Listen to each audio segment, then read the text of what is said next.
Keberadaan pagar laut sepanjang 30 km di pesisir pantai utara Kabupaten Tangerang, Banten, telah menimbulkan polemik besar di masyarakat.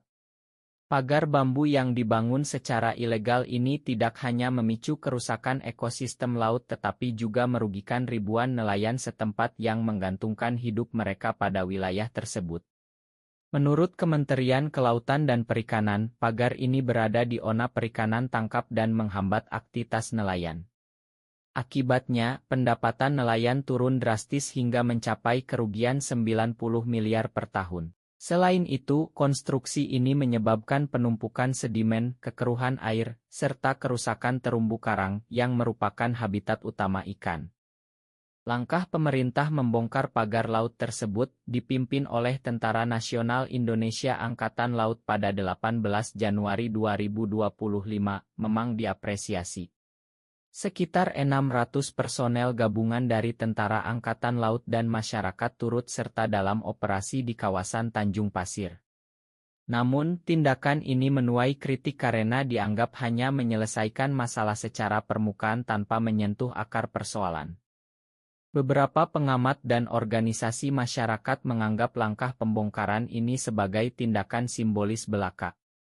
Aliansi Gerakan Reformasi Agraria menilai pemerintah tidak serius menangani pelanggaran ini, mengingat dalang utama dan pihak yang bertanggung jawab atas pembangunan pagar laut belum ditindak secara hukum.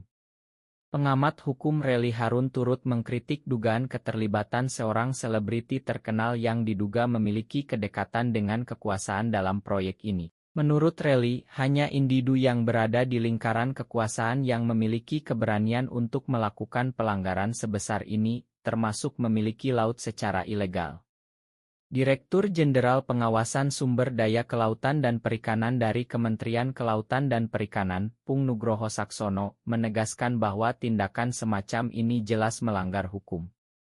Namun, hingga saat ini, pemerintah belum memberikan kejelasan terkait upaya hukum terhadap pihak-pihak yang bertanggung jawab atas pembangunan pagar tersebut.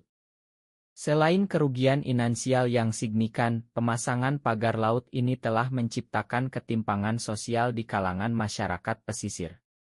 Para nelayan kesulitan mencari ikan karena akses mereka ke laut terganggu. Dampaknya tidak hanya dirasakan oleh individu, tetapi juga oleh ekosistem laut yang menjadi sumber penghidupan.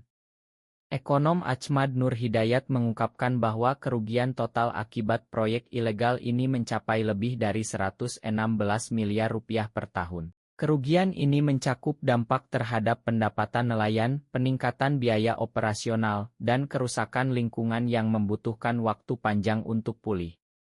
Kasus ini menjadi pengingat bahwa penanganan masalah lingkungan dan hukum tidak boleh setengah hati. Pemerintah harus bertindak tegas dengan mengusut tuntas dalang di balik pembangunan pagar laut ini. Selain itu, penegakan hukum yang lebih ketat diperlukan untuk mencegah kasus serupa terulang di masa depan.